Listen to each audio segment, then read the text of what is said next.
Olá a todos, nós estamos aqui retornando às atividades do Tech Talks aqui no canal da Brain Inteligência Estratégica nesse ano de 2021. Várias editorias novas no nosso canal, vocês já estão acompanhando vários conteúdos já divulgados e retornando, portanto, a nossa editoria de tecnologia, né, ligada ao setor imobiliário. Hoje a gente tem o prazer de estar aqui com o Caio Bonato, que é CEO hoje da Tec Verde, também fundador da Tec Verde, uma belo exemplo aí de empresa que soube reinventar um gargalo que há muitos anos amedrontava o setor imobiliário. Então a gente tem o prazer, o Caio, nosso conterrâneo, né? Somos conterrâneos aqui, e tenho o prazer de conhecer o Caio aí e a Tec Verde há muitos anos, e hoje a gente traz ele para falar um pouco mais da empresa nesta retomada do nosso canal aqui, da nossa editoria de Tech Talks, começando com o pé direito, portanto, 2021. Caio, sempre um prazer estar com você, muito bom ver o caminho trilhado pela Tec Verde até então, e hoje tenho certeza que você vai poder compartilhar aí tua visão de mercado, de mundo, de empresa com os nossos seguidores. Seja bem-vindo. Obrigado, Gui. Obrigado pelo convite, uma satisfação, uma honra para mim. Eu nunca canso de repetir, né, que a Brain foi uma espécie de padrinho para a Tec Verde quando ela nasceu. Foi um dos primeiros parceiros que a gente teve, abraçou a gente com muito carinho, foi uma espécie até de mentor na nossa jornada de como entender o mercado, como atacar o mercado, e eu só tenho a agradecer por toda a ajuda que a gente sempre teve do lado de vocês. Show de bola, muito bom, muito bom. Caio, vocês já têm aí, eu tenho certeza que várias das pessoas que estão nos assistindo já ao menos ouviram falar da Tec Verde, que bom, né? Mas historia para a gente um pouco o caminho percorrido, como que surgiu, qual que foi a ideia, né? Há quanto tempo aí vocês estão na praça, enfim. Poucas palavras aí, conta um pouco da história da Tec Verde para nós. Legal. A Tec Verde, ela nasceu há 12 anos atrás já, parece que foi ontem, mas já faz 12 anos. Quando a gente ainda era estudante universitário, a gente tinha o sonho de tornar o setor da construção civil mais industrializado e sustentável, né? Então, a empresa nasceu, na verdade, de um propósito muito forte. Não nasceu de um professor pardal que estava dentro de uma faculdade ou de uma grande corporação que tinha como motim enfiar um produto novo no mercado. Então, a gente queria transformar uma indústria assim de forma genuína. A gente pesquisou tecnologias no mundo inteiro e acabamos decidindo por uma tecnologia que já era muito usada assim há décadas nos Estados Unidos, no Canadá, na Europa, e que vinha ganhando muito força em termos de industrialização dentro da Alemanha, do Japão e alguns outros países aí. Naquela época, o Minha Casa Minha Vida, né, em 2009, mais ou menos 2008, 2009, estava bombando. A gente acreditou que seria uma forma de transformar a nossa indústria, trazer uma tecnologia mais industrializada, incorporar ela aos programas de interesse social e daí escalar essa tecnologia mais industrializada, mais sustentável e tal.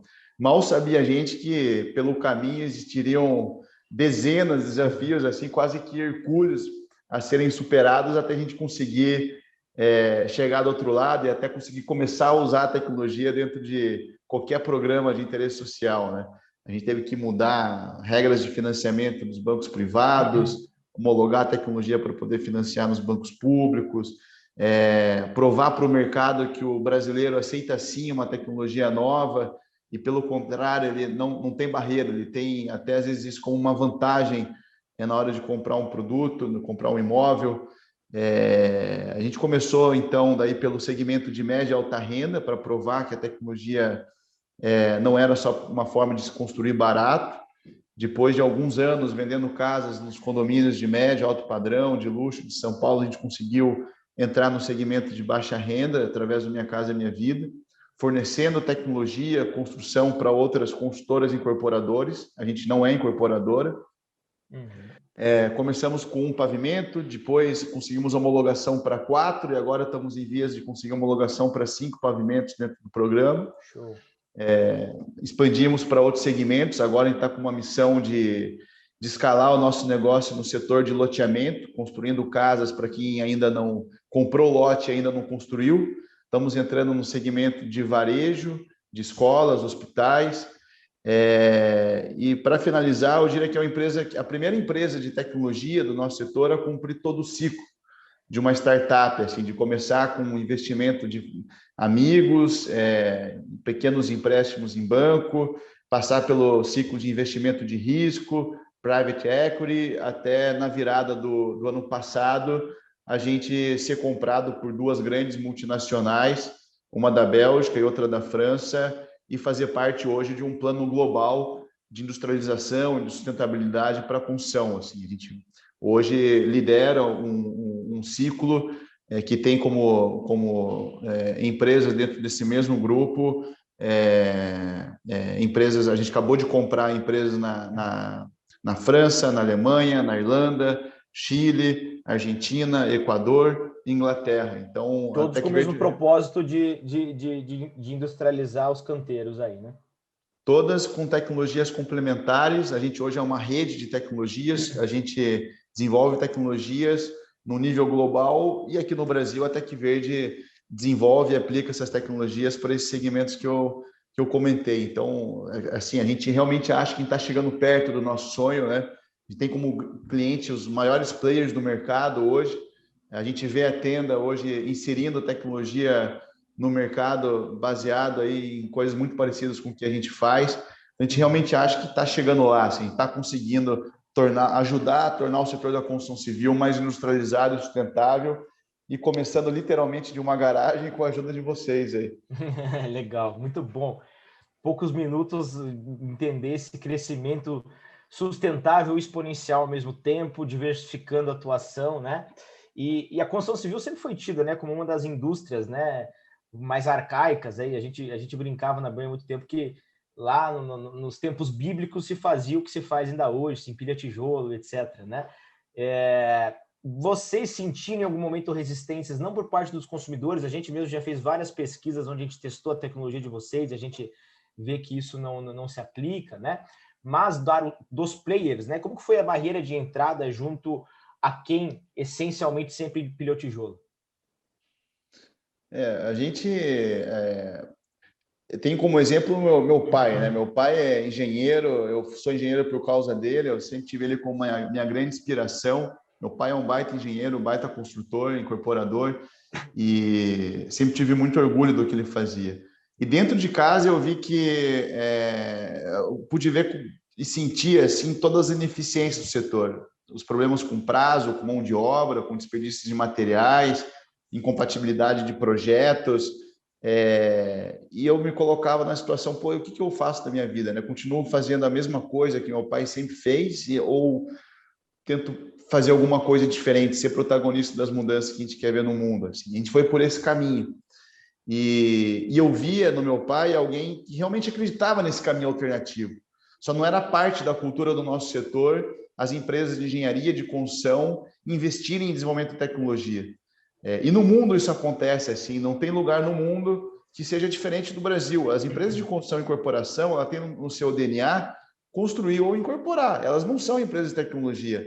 Elas não têm uma estrutura de capital para investir em laboratórios, para fazer testes, para fazer pesquisas de materiais, de novas soluções construtivas. Não existe nem margem no nosso negócio para isso, né? Não é uma indústria que tem grandes margens para pesquisa e desenvolvimento. Normalmente, esse papel é ocupado pelos fornecedores de materiais. E quando você olha a cadeia de materiais na construção, era uma cadeia que sempre foi muito pulverizada. Assim, cada um fazia o seu, e os ciclos de desenvolvimento eram sempre muito lentos. A gente conseguiu participar de um momento, acho que muito feliz, por pura sorte, assim, onde no mundo a construção civil veio perdendo produtividade. No mundo, mão de obra foi ficando cada vez mais cara e tendo escassez de mão de obra no nosso setor, pressões muito fortes por otimização de materiais, por conta de desperdícios, do próprio custo desses materiais, pelo custo de energia no mundo, escassez de matéria-prima e tal. E no final do dia, você hoje, se você olhar o que aconteceu, né, nos últimos 15 anos aí, um carro popular e um apartamento popular custavam há 15 anos atrás a mesma coisa. Hoje, um apartamento popular custa pelo menos 3 vezes o que custa um carro popular. Isso se deve a todos esses fatores. E que em outras indústrias, como a automobilística, foi combatido pelo aumento de produtividade. Na nossa indústria, não. Então, respondendo a tua pergunta, Hoje, felizmente, a gente não tem que fazer nenhum grande esforço de convencer o mercado de que uma nova tecnologia é necessária para que esses negócios se mantenham competitivos. A resposta está dada por eles mesmos. Assim, nos últimos 3 anos, pela primeira vez na nossa história, o ciclo inverteu. A gente percebe um mercado muito ativo, buscando soluções, buscando novas tecnologias, porque da forma que se fazia antes, não para mais de pé. Teve os movimentos aí de migração para bloco estrutural, depois parede de concreto. Agora você vê a tenda saindo de parede de concreto, indo para o wood frame já em alguns segmentos, porque o setor ele precisa se tornar mais produtivo. E a resposta para convencer essa galera está aí. Como que a gente ajuda o mercado a ser mais produtivo? Porque só você conseguindo reduzir quantidade de mão de obras num produto, você consegue ser mais competitivo, reduzindo o prazo de obras para reduzir os custos gigantescos de indiretos de canteiro, segurança, almoxerifado, engenharia, qualidade, mestre de obra, segurança patrimonial, tudo isso se reduz com prazo, né? Otimizar as rentabilidades também por conta de prazo, economias. Então, se tornou algo muito importante para que a gente se mantenha viável para o público final. Os custos de construção aí nos últimos anos, né, e agora, principalmente nos últimos meses, dispararam. E a renda média do brasileiro não disparou. No último ano, a renda média decresceu. É nesse ponto que eu ia entrar, Caio. Além da produtividade, que é inegável, né, o ganho de produtividade que vocês propiciam a um canteiro, quanto talvez soluções como a que vocês oferecem hoje podem ser alternativas para esta aberração do aumento dos insumos aí, né? Então, vocês também têm visto isso aí. Eu, a cada 10 incorporadoras que eu tenho falado ao longo desse ano, 12 me falam sobre o aumento dos insumos e o quanto isso está impactando. Sobretudo aqueles que atuam na baixa renda, que estão limitados ao teto do programa. Ou seja, não conseguem repassar, né, isso para o cliente, ou ainda, são produtos que detêm maior velocidade de vendas. Esse cara vendeu lá atrás, há 2 anos, né, a um preço X, e está construindo ainda o empreendimento dele. E a disparada dos insumos se deu nesse período, né? Então agora ele já repassou na associativa aquela unidade e agora ficou com a margem achatada, né? O quanto também as soluções como a da Tec Verde pode auxiliar esses incorporadores, né? Total. Esses caras que já começaram a obra não tem o que fazer, né? Tem que acender uma vela e rezar para sair do outro lado. Agora, quem ainda não começou a obra, eu acho que, e brincadeiras à parte, eu acho que a forma que a gente ataca esse problema de forma sistêmica é através da produtividade, né? A gente conseguindo reduzir custo de uma construção pelo prazo ou pela quantidade de mão de obra, tem um efeito importante no custo final do produto e, por consequência, no seu preço. E outro ponto mega relevante é que, diferente da alvenaria e da parede de concreto, onde a curva de otimização de processos, de tecnologia tal, já chegou no limite e há anos, né? O wood frame ainda só está no começo. A gente tem toda uma curva de otimização de processos, de redução de custo, ainda a ser implementada. A Tec Verde, por exemplo, ela tem hoje no seu budget uma das grandes linhas nossa do nosso orçamento anual está na área de engenharia. A área de engenharia atrelada à pesquisa e desenvolvimento. A gente tem uma área hoje focada em mais de 30 projetos de redução de custo. E não é redução de custo por barganha, né, de matéria-prima com fornecedores. É redução de custo baseada em projetos de engenharia, em produto, em processo de manufatura, logística, montagem, acabamentos, cadeia de fornecedores, são mais de 30 projetos para redução de custo, seguindo uma lógica muito parecida com o que a indústria automobilística tem. A indústria automobilística sempre fez isso muito bem, né? Combateu a inflação com aumento de produtividade. A indústria automobilística sempre fez isso muito bem, combateu a inflação com aumento de produtividade. E a gente está fazendo a mesma coisa, assim, investindo pesado em projetos de pesquisa e desenvolvimento para combater a inflação que a gente tem no nosso país, com aumento de produtividade, com melhoria nos processos, melhoria no produto. Para você ter uma ideia, a gente tem hoje em projetos rodando na empresa que vão levar a gente a reduzir o custo do nosso produto em 12% até o final do ano. E a gente projeta mais 8% para o ano que vem. Isso sem considerar negociação com fornecedores, sem considerar questões de barganha. Tudo isso é baseado em engenharia, em pesquisa. Então, tem uma equipe muito grande fazendo isso aqui no Brasil, lá fora. E é assim que eu acho que o nosso setor deveria se portar. E como no nosso setor, igual eu falei antes, a gente não tem espaço nos orçamentos das consultoras incorporadoras para que elas envolvam tecnologia dentro de casa, é esse papel que a TecVerde ocupa no mercado. E eu acho que tem espaço para outras empresas ocuparem, né? A gente se posiciona como uma empresa que desenvolve e oferece tecnologia construtiva para o mercado.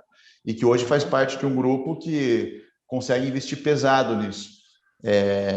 Então, eu vejo com muito bons olhos assim a oportunidade que a gente tem de, com novas tecnologias, não só a nossa, explorar essa oportunidade que o mercado nos dá de se tornar mais competitivo, combater a inflação com tecnologia, não só com barganha, com produto mais barato, assim, por produto pior.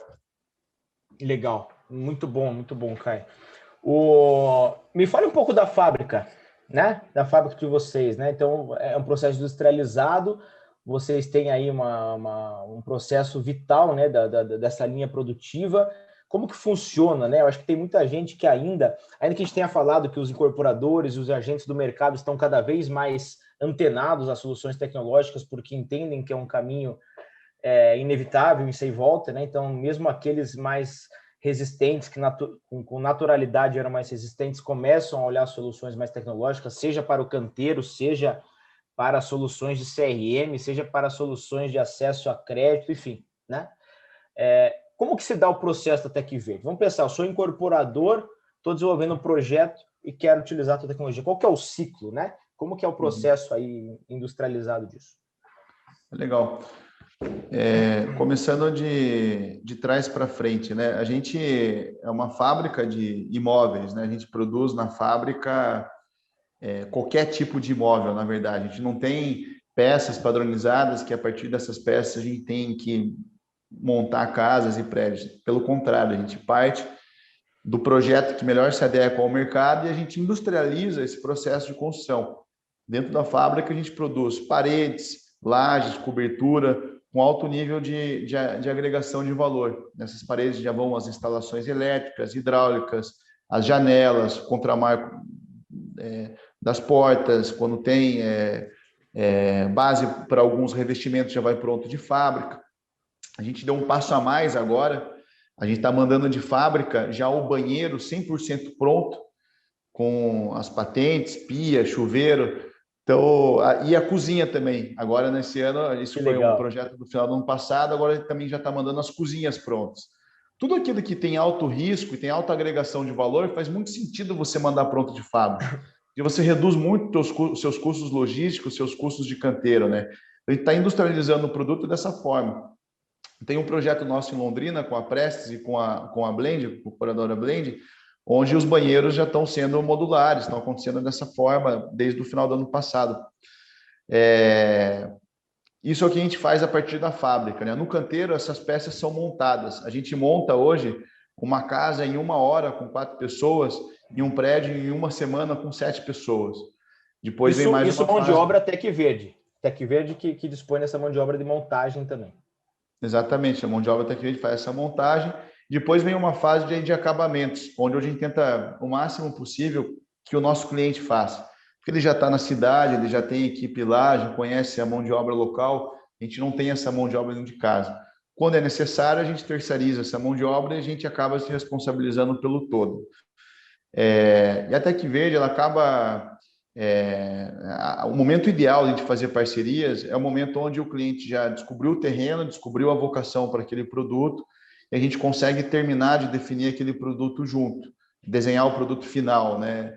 Às vezes, no detalhe do projeto, a gente consegue otimizar muito custos desde a fase inicial ali da engenharia. Quando isso não é possível, não tem problema, a gente recebe o projeto como ele já foi concebido pelo cliente, e a partir desse projeto a gente faz os orçamentos, desenvolve daí dentro de casa, toda a engenharia é dentro de casa, projeto estrutural, elétrico, hidráulico, produção, logística, montagem, todas as disciplinas acontecem em BIM, são compatibilizadas por nós.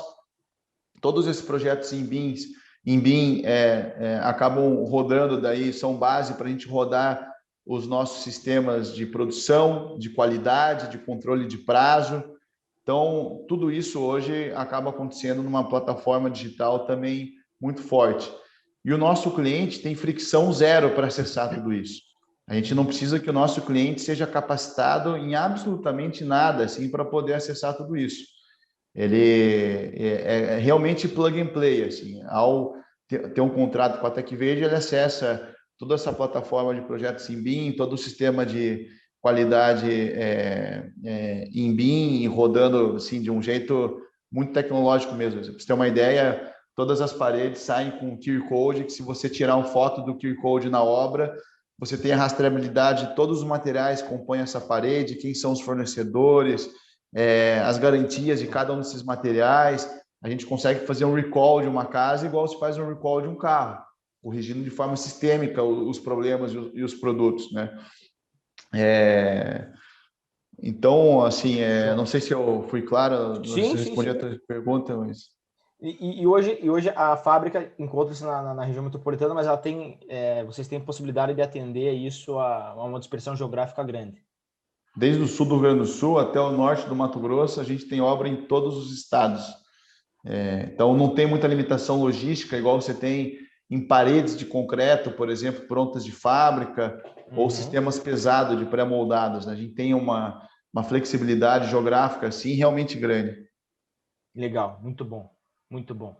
E vocês tiveram o case que foi muito bacana na época, nem sei que ano que foi, né, da construção lá do prédio, vamos chamar piloto, né? Vocês montaram em quanto tempo aquele lá? O primeiro prédio foi a montagem... Foi em Araucária, né? Foi em Araucária, foi 45 dias, 30 dias era a nossa meta, foi 45 dias, hoje já está em 7 dias. Hoje já monta um prédio em 7 dias. Isso faz uns 3 anos, 4 anos no máximo. Então isso é aumento de produtividade, né? Aumento de produtividade dentro de uma empresa que já se propunha lá atrás ter um aumento de produtividade, que era algo inimaginável montar um prédio em, né, uma torre de terra mais 3, né? Terra mais 3, né? Em 45 dias, agora em 7, né? E isso, Caio, para o incorporador aqui que também está nos vendo, tem a partir de que quantidade ou algo faz sentido para ele financeiramente, né? Você tem algum limitador em termos de replicar esse produto ou não, né? Enfim. A gente está sendo cada vez mais flexível nisso, né? Até porque a gente entende que o fato de você ter uma obra industrializada, uma das grandes vantagens competitivas que ela traz é você ter um grande canteiro e a partir desse grande canteiro você poder alimentar diversos canteiros menores. Então, o que antes, para você ter o benefício da escala, você precisava ter uma obra de 1.000 unidades no único terreno, a gente consegue ter uma fábrica hoje produzindo 3.000 unidades por ano, podendo mandar, por exemplo, 50 unidades para cada terreno, 20 unidades para cada terreno, e essa tem sido a nossa estratégia também. A gente está tentando ser cada vez mais competitivo em empreendimentos menores, para permitir que incorporadores consigam acessar terrenos menores, mais perto, talvez, dos grandes centros das cidades, das capitais regionais e tal, e ter nisso uma vantagem competitiva. Tipo, num terreno que dificilmente se viabilizaria um prédio em parede de concreto ou não viabilizaria uma obra de 50 unidades para uma consultora, uma incorporadora de médio porte, com uma tecnologia off-site, você consegue viabilizar, porque os teus custos indiretos, teus custos de execução ali não vão mudar muito se são 50 unidades ou se são 300 unidades. Então, a gente tem isso como uma estratégia nossa, inclusive. E outro ponto que eu acho interessante para o incorporador é a vantagem que uma construção off-site traz para o seu ciclo de capital, né? Um empreendimento bem concebido, bem vendido, se a gente tiver segurança no custo de execução e velocidade na execução, principalmente no Minha Casa Minha Vida, que você tem um funding muito eficiente por trás, você consegue ter um ciclo de capital, igual um supermercado, rodar muito mais obras em menos tempo, e às vezes mesmo que com margens menores, porque mercado não falta. Então, se você conseguir girar capital, você consegue otimizar muito esse capital na empresa. E é isso que a Tenda fez muito bem, né? A Tenda teve uma leitura diferente da média do mercado. Eles falam, pô, o meu negócio é giro de capital, não é só margem.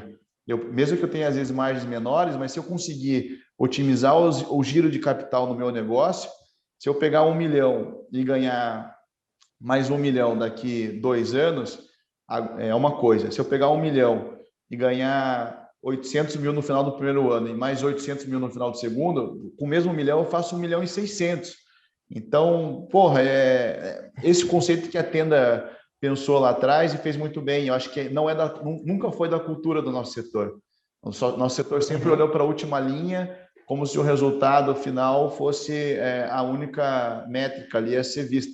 E hoje, com os juros baixos e tal, a gente percebe que não, que porra, olhar dinheiro no tempo, giro de capital, é o grande drive de decisão, é o que precisa ser olhado. Eu acho que aí a industrialização e a velocidade que ela permite para esse ciclo de capital acaba sendo o grande drive de decisão assim, financeira do uso da tecnologia. É hoje o nosso principal argumento de venda. Porra, nosso principal argumento hoje é vamos usar a tecnologia offsite, a nossa tecnologia, como uma alavanca de giro de capital e de crescimento. E também a argumentação comercial para as empresas, como você citou o exemplo de Tenda, etc., e outras tantas que atuam no mercado econômico, dessa agilidade de obra é fantástico, né? Uma vez que essencialmente a demanda dessas empresas está concentrada proveniente de pessoas que moram de locação, né? Então ela faz a transferência da parcela dela da locação também para o seu imóvel próprio, né? Então isso também, comercialmente falando, como discurso para essas empresas, né? Como argumentação comercial, é um discurso genuíno, né? E que ajuda seguramente nessa velocidade de vendas mais rápida aí, né? Total. Então, além de tudo, fora todos os ganhos de canteiro, de produtividade, tudo que você falou, você tem ainda a ponta comercial muito bem equilibrada, né? Porque você propicia uma mudança imediata para aquele que está comprando e o grande motivador de compra dele é a saída do aluguel, né? Então, para o Demais, mercado, falou tudo. Principalmente nas faixas onde os subsídios acabam resolvendo a questão do pró-soluto de entrada, aí esse é matador para o cliente final. O cara que não tem problema de entrada, ele tem como argumento que ele vai receber a casa, não é nem a casa, o apartamento dele, tipo, em 6 meses. Tipo, o empreendimento inteiro vai estar pronto em 6 meses, a partir do momento que ele comprou, do lançamento até a entrega, em 6 meses, por exemplo. Tipo... aí isso, enfim, né, é matador, né, no bom sentido. E, bom, você falou rapidamente no início da estratégia de vocês agora quanto aos loteamentos. O que você pode detalhar um pouco para nós aí dessa movimentação que vocês têm feito? Olha, a gente navega pelos loteamentos no Brasil faz uns 10 anos, 12 anos, e sempre foi algo muito curioso, porque, porra, os loteamentos são um sucesso de venda, mas a maioria deles está sempre vazio, né, cara? Você não vê ocupação, E conversando daí com os loteadores, sei lá, uns 3 anos atrás, a gente percebia que a ocupação era, na verdade, o ciclo vicioso, que a galera comprava lote, não conseguia pagar a prestação do aluguel do lote e da construção da casa ao mesmo tempo. Sem quitar o lote, o banco não financia a casa, até tem uma linha da Caixa Econômica, mas dificilmente ela roda bem. E a baixa ocupação gera uma desvalorização daí do estoque remanescente desse cara. Conforme os clientes vão ficando inadimplentes, quando o loteador retoma o lote, ele desvalorizou, tal, então gera um ciclo vicioso, assim. E fora o que onera daí o estoque em termos de PTU, em termos ou de taxa condominial no que é fechado, né? Então tem, né, todas essas questões. Agora até que o mercado entrou num ciclo bom de novo, né? Positivo, mas comecinho da pandemia e o ano em 2019 era esse o discurso, porra, uma pica para o setor essa situação, assim. Agora o mercado deu uma recuperada no fôlego, mas o problema continua aí, né? Baixa ocupação. E quando você olha os empreendimentos que andaram bem, até casos que o loteador ajudou o cliente a ocupar, fez parceria com empreiteiros para fazer as primeiras casas e tal, porra, é o contrário. O bairro ganha vida, os lotes valorizam, o cara que comprou o terreno às vezes ele consegue até fazer dinheiro revendendo e tal, a coisa acontece. E aí a gente desenvolveu, foi entender qual que era o gargalo para isso e viu que o gargalo era financeiro, não existia uma solução que combinasse construção mais financiamento e que rodasse de forma fluida. Então a gente desenvolveu uma joint venture com a Home, a gente chama essa joint venture de Tech Home, onde a gente fornece o produto para o cliente final da casa pronta, com financiamento, tudo dentro de casa, assim, rodando numa plataforma digital, de uma forma muito eficiente. E o modelo que a gente faz para rodar isso, a gente acessa os loteadores, acessa a carteira desses loteadores, por algoritmos nossos, a gente analisa crédito, perfil socioeconômico de toda essa carteira, e a gente consegue daí ofertar o produto que a gente sabe que cabe no bolso de cada uma dessas famílias, assim, entendendo o perfil de cada família, quanto que ela consegue se endividar, tal, a gente oferece a casa com financiamento para que ela tenha a solução completa dentro de casa. A gente faz aprovação, cuida de tudo, de cabo a rabo até o cara entrar e se mudar. E desenvolver um produto também inovador, que é o entrada com opção de compra, que a gente chama de entrada zero, que é o cara que não consegue ter condições de quitar os 20% não financiado na largada, a gente aluga, a gente constrói a casa no lote desse sujeito, a gente aluga a casa dele por cerca de 3 anos, e a maior parte desse aluguel a gente transforma numa formação de uma poupança compulsória, para que no final do 3º ano ele possa exercer a opção de compra e daí, de fato, se mudar, ter a compra Habitar, do né? imóvel, de Uhum. fato. Ele já começa habitando antes, né? Essa é a sacada. Ele Entendi. sai de onde ele está de imediato, se muda, Se só que muda ele como se muda locação. alugando, Uhum. só que esse aluguel não é perdido. Ele tá pagando um aluguel para formar uma poupança para a entrada, o famoso pró-soluto do Minha Casa Minha Vida. Uhum. Ali, né? Uhum. Fantástico, fantástico. E essa estratégia de loteamento, isso estaria pulverizado em diferentes padrões de loteamento ou com foco também mais a econômico? Sim, em diferentes padrões, desde padrões mais econômicos até padrões de luxo aí no interior de São Paulo. A gente está desenvolvendo produtos com grandes escritórios de arquitetura. Triptych, por exemplo, é um parceiro nosso num dos Legal. projetos. Passarelli em outro. Bem bacana, assim. E dando uma ênfase maior para o Paraná e São Paulo, a gente acabou sendo surpreendido pelo o que está acontecendo Mato Grosso do Sul, Goiás, a gente está com boas parcerias nessas praças também, Espírito Santo, está apostando bastante nesse projeto. Muito bom, muito bom. E Caio, mas para a gente se encaminhar aqui para o final, né? Você falou um pouco aí da venda da empresa para essas multinacionais, isso seguramente vai alçar vocês, já está alçando a um outro patamar, né? O que você pode adiantar, assim, onde você vê a Tec Verde daqui 5 anos, né? Alçando esses novos patamares, quais são as movimentações já possíveis de serem compartilhadas e o que você vislumbra para o futuro da empresa? A gente tinha como sonho tornar o setor da construção civil mais industrializado e sustentável, né? Eu acho que a gente está caminhando para isso. E hoje a gente pode se permitir sonhar no nível global, né? Não mudando o nosso propósito, mas só expandindo ele. Porque, felizmente, eu acho os problemas da construção civil que a gente enfrenta aqui no Brasil são os mesmos, cara, de qualquer outro país, praticamente. Assim, são os mesmos problemas. Então, tudo. E o Brasil tem todos os desafios aqui são continentais. Então, se a gente conseguir vencer os desafios no Brasil, onde você tem baixíssima renda, média renda, alta renda, diversas regiões com climas diferentes, culturas diferentes, logística bastante complexa e tal. Se a gente conseguir vencer esses desafios aqui no Brasil, tenho certeza que no resto do mundo vai ser moleza. Assim.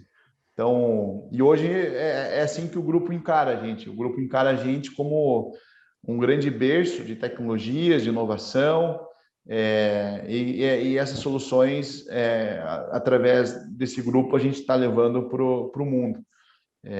Então, eu fico muito feliz de saber que é possível a gente começar pequeno, sonhar grande e de forma séria, sem nenhum atalho, a gente correr atrás dos nossos sonhos e empreender as mudanças que a gente quer ver no mundo, né? Sem ficar de braços cruzados, só reclamando, esperando qualquer coisa cair do céu. Tem propósito, né? É a empresa com propósito, é isso mesmo. E para finalizar, você tem N casos, cases de sucesso, imagino eu. Cite aí um ou dois marcantes na história de vocês, seja um sucesso comercial ou em aumento de produtividade, que seja possível compartilhar. Tem algo aí que é aquele case que mexe com você, assim, que fala, puta, que legal que aconteceu isso.